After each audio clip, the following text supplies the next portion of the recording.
ഒരു രാജ്യത്തിൻ്റെ അല്ലെങ്കിൽ ഒരു സംസ്ഥാനത്തിൻ്റെ ഭരണം ആരിൽ നിക്ഷിപ്തമായിരിക്കുന്നുവോ അതുപോലെ തന്നെ ഉത്തരവാദിത്തമുള്ള ഒരു മറുഭാഗം കൂടിയുണ്ട്. അതാണ് പ്രതിപക്ഷം. ഭരണപക്ഷം പോലെ തന്നെ പ്രധാനമാണ് പ്രതിപക്ഷവും. ഭരണപക്ഷത്തിൻ്റെ പല പോരായ്മകളും അപാകവും ചൂണ്ടിക്കാട്ടേണ്ടത് പ്രതിപക്ഷത്തിൻ്റെ ധാർമ്മികമായ ഉത്തരവാദിത്തമാണ്. ആ ഉത്തരവാദിത്യം കൃത്യമായി നിർവഹിക്കുമ്പോഴാണ് അവർക്ക് ജനപ്രീതി കിട്ടുന്നത്. ആ പല അപാകവും ചൂണ്ടിക്കാട്ടുമ്പോൾ അത് പരിഹരിക്കാൻ ഭരണപക്ഷം തയ്യാറായില്ലെങ്കിൽ അതിനെതിരെ ശക്തിയുക്തം സമരവും പ്രതിഷേധവുമായിട്ട് തെരുവിൽ ഇറങ്ങുകയാണ് പ്രതിപക്ഷം ചെയ്യേണ്ടത്. പലപ്പോഴും കേരളത്തിൽ അത്തരത്തിൽ പ്രതിപക്ഷം അക്രമാസക്തമാവുകയൊക്കെ ചെയ്യാറുണ്ട്. അക്രമാസക്തമാകണം എന്നല്ല ഈ പറഞ്ഞതിൻ്റെ അർത്ഥം. കേരളത്തിലെ പ്രധാന പ്രതിപക്ഷമായിട്ട് എന്നും നിന്നിട്ടുള്ളത് CPM നയിക്കുന്ന LDF ആണ്. CPM പലപ്പോഴും അക്രമാസക്തമാകുകയാണ് ചെയ്തിട്ടുള്ളത്. അത് CPMൻ്റെ വിദ്യാർത്ഥി സംഘടനയായാലും യുവജന സംഘടനയായാലും എല്ലാം തന്നെ അക്രമാസക്തമാകുക, അഴിഞ്ഞാട്ടം നടത്തുക, ഗുണ്ടായിസം നടത്തുക, ഇതൊക്കെയാണ് ചെയ്യുന്നത്. ഇതല്ല വേണ്ടത്. അല്ലാതെ തന്നെ പ്രതിഷേധിക്കാനുള്ള തൻ്റെ ഇടം ആർജവമാണ് നേടിയെടുക്കേണ്ടത്.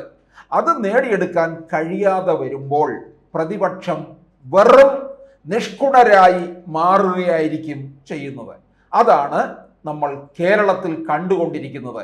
അതായത് കേരളത്തിലെ പ്രതിപക്ഷം നിർഗുണ പരബ്രഹ്മങ്ങളാണ്. ഒരു കാശിന് വകയില്ലാത്തവരാണ്.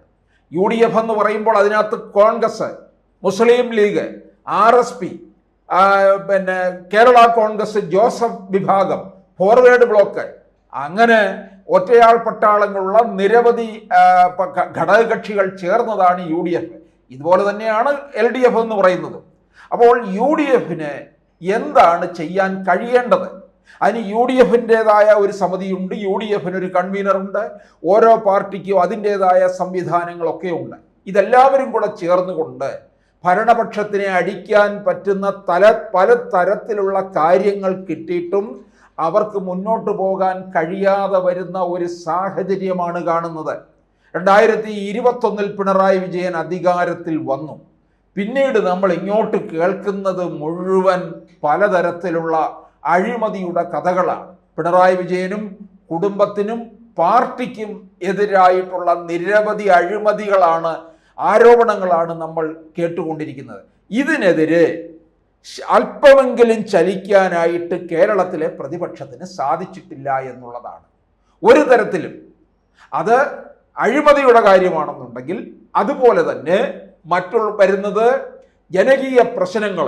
ഒന്ന്, കേരളത്തിലെ റോഡുകൾ താറുമാറായി കിടക്കുന്നു. ഇതിനകത്ത് ശാശ്വതമായ ഒരു പരിഹാരം കാണണം. 2, കേരളത്തിലെ സാധാരണക്കാർക്ക് കിട്ടിക്കൊണ്ടിരിക്കുന്ന ക്ഷേമ പെൻഷനുകൾ മുടങ്ങാതെ കൊടുക്കുക. 2021 2016 ഇവർ പറഞ്ഞത് ക്ഷേമ പെൻഷൻ 2500 ആക്കുമെന്നാണ്. അതിപ്പോഴും ആക്കിയിട്ടില്ല. ഈ ക്ഷേമ പെൻഷൻ തന്നെ ഏതാണ്ട് 3-4 മാസം കുടിശ്ശികയാണ്. അതിനെതിരെ ശക്തമായി പ്രതികരിക്കാൻ പ്രതിപക്ഷത്തിന് സാധിച്ചിട്ടില്ല. പിന്നെ അടിക്കടി ഉണ്ടാകുന്ന നിത്യോപയോഗ സാധനങ്ങളുടെ വിലവർദ്ധനവ്, പൊതുവിപണിയിൽ സർക്കാരിൻ്റെ ഇടപെടൽ ശരിയാകുന്നില്ല എന്നുള്ള കാരണം കാണിച്ചുകൊണ്ട് ശക്തമായി പ്രതിപക്ഷത്തിന് രംഗത്ത് വരാം. മറ്റൊന്ന്, കേരളത്തിലെ സപ്ലൈകോ മുഴുവൻ സബ്സിഡി ഉള്ള സാധനങ്ങൾ ഇല്ല എന്ന് പറയാം. അതിൻ്റെ ഒരു ദൗർലഭ്യം. ഇതിനും നന്നായിട്ട് സാധാരണക്കാർ ഉപയോഗിക്കുന്ന ഒന്നാണ് ഈ മാവേലി സ്റ്റോർ. അതിനകത്ത് സാധനങ്ങൾ ഇല്ലാതെ വരുന്ന അവസ്ഥ. ഇതിനെതിരെ പ്രതിഷേധിക്കാം. പിന്നെ നിരവധി വിഷയങ്ങളാണല്ലോ സർക്കാരിനെതിരെ കിട്ടുന്നത്. ധൂർത്ത്, ആശാ വർക്കർമാരുടെ സമരം 2 മാസം പിന്നിടുന്നു.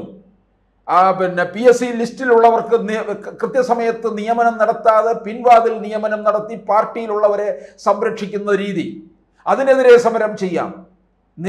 നിരവധി പ്രശ്നങ്ങളാണുള്ളത്. ഇതെല്ലാം കണ്ടിട്ട് മുഖം തിരിഞ്ഞ് നടക്കുന്ന കോൺഗ്രസ് നയിക്കുന്ന UDFനെ എന്തിനു കൊള്ളാം എന്നുള്ള ഒരു ചോദ്യമുണ്ട്. ഈ അവസരത്തിലാണ് നമ്മൾ കേരളത്തിൽ ഒരു മൂന്നാമതൊരു മുന്നണി രൂപം കൊണ്ട് ശക്തി പ്രാപിച്ചു വരുന്നു. ആ മുന്നണി ഉണ്ടാക്കുന്ന ഒരു മൈലേജ് കാണാൻ പോലും കേരളത്തിൽ കോൺഗ്രസ് നയിക്കുന്ന UDF സാധിക്കുന്നില്ല എന്നുള്ളതാണ്. അതായത് രാജീവ് ചന്ദ്രശേഖർ BJPയുടെ സംസ്ഥാന അധ്യക്ഷനായി 1 മാസം പിന്നിട്ടതേ ഉള്ളൂ. BJP കേരളത്തിൽ മുമ്പേ ഉണ്ട്.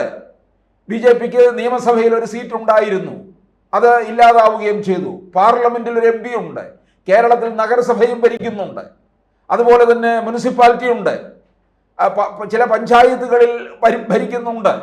അതൊക്കെ കൂടുതലിലേക്ക് എത്താൻ വേണ്ടിയുള്ള ഒരു ശ്രമമാണ് നടക്കുന്നത്. BJPയെ കൂടുതൽ ശക്തിപ്പെടുത്തുക, ദക്ഷിണേന്ത്യ മുഴുവൻ തന്നെ BJPക്ക് കൈയടക്കണം. അതിനുവേണ്ടിയാണ് കേരളത്തിൽ നോട്ടമിട്ടിരിക്കുന്നത്. കേരളത്തിൽ അനുകൂലമായ സാഹചര്യമുണ്ട് എന്ന് BJP കേന്ദ്ര നേതൃത്വം മനസ്സിലാക്കുന്നു. രാജീവ് ചന്ദ്രശേഖർ അതിശക്തമായിട്ട് തന്നെ രംഗത്തിറങ്ങിക്കഴിഞ്ഞിരിക്കുകയാണ്. അദ്ദേഹം ഇപ്പോൾ കേരളം മുഴുവൻ പര്യടനം നടത്തിക്കൊണ്ടിരിക്കുകയാണ്. ഓരോ പ്രദേശത്തുമെത്തി ആ പ്രദേശത്തെ താഴെത്തട്ടിലുള്ള നേതാക്കളുമായിട്ട് അദ്ദേഹം സംവദിക്കുന്നു. സാധാരണ ജനങ്ങളുടെ പ്രശ്നങ്ങളിലേക്ക് ഇറങ്ങിച്ചെല്ലാനായിട്ട്. ഇതെല്ലാം എന്തിനു വേണ്ടിയാണ്? ഈ വർഷം അവസാനം നടക്കാൻ പോകുന്ന തദ്ദേശ തെരഞ്ഞെടുപ്പിൽ ഇതിൻ്റെ പ്രതിഫലനം ഉണ്ടാകണം. പാർട്ടിയുടെ താഴെത്തട്ടിലുള്ള പ്രവർത്തനത്തിൻ്റെ ശരിയായ ഫലം കാണാൻ പോകുന്നത് ഈ താഴെത്തട്ടിലുള്ള പ്രവർത്തനം ശക്തിപ്പെടുമ്പോൾ മാത്രമാണ്. അതിൻ്റെ ഒരു തുടർച്ചയായിട്ടായിരിക്കും പിന്നീട് 2026 നടക്കാൻ പോകുന്ന നിയമസഭാ തെരഞ്ഞെടുപ്പ്.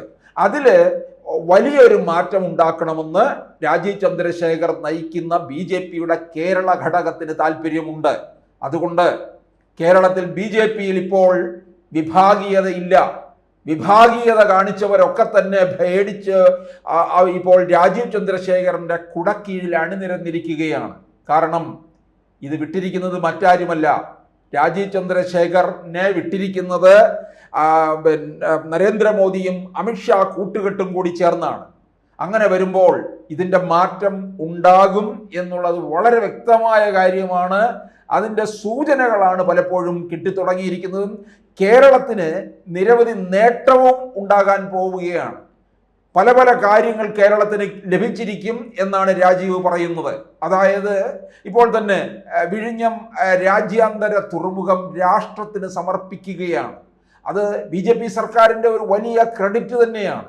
അതിൻ്റെ പിതൃത്വം അവകാശപ്പെടാനായിട്ട് ഒരുപക്ഷെ കേരളത്തിൽ കോൺഗ്രസും CPM ഒക്കെ തന്നെ രംഗത്ത് വരും. പക്ഷേ അതിലൊന്നും തന്നെ യാതൊരു കഥയുമില്ല എന്ന് ഏവർക്കും അറിയാവുന്ന കാര്യമാണ്.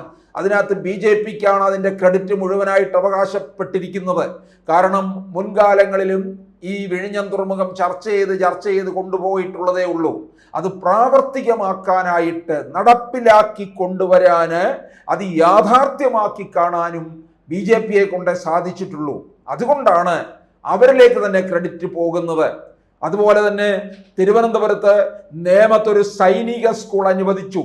ഇതൊക്കെ ഒരു വലിയ നേട്ടമായിട്ട് വേണം കരുതാൻ. ഇത് രാജീവ് ചന്ദ്രശേഖർ വെറും വാഗ്ദാനങ്ങൾ നൽകുകയല്ല, കാര്യങ്ങൾ നൽകിക്കൊണ്ട് കൂടുതലായിട്ട് ജനങ്ങളെ അടുപ്പിക്കാനുള്ള ശ്രമമാണ് നടത്തുന്നത്. ഇനിയും രാജീവ് ചന്ദ്രശേഖരൻ്റെ തേരോട്ടമായിരിക്കും കേരളത്തിൽ നടക്കാൻ പോകുന്നത്. UDF അപ്രസക്തമാകുന്ന ഒരു കാഴ്ച നമുക്ക് കാണേണ്ടി വരും.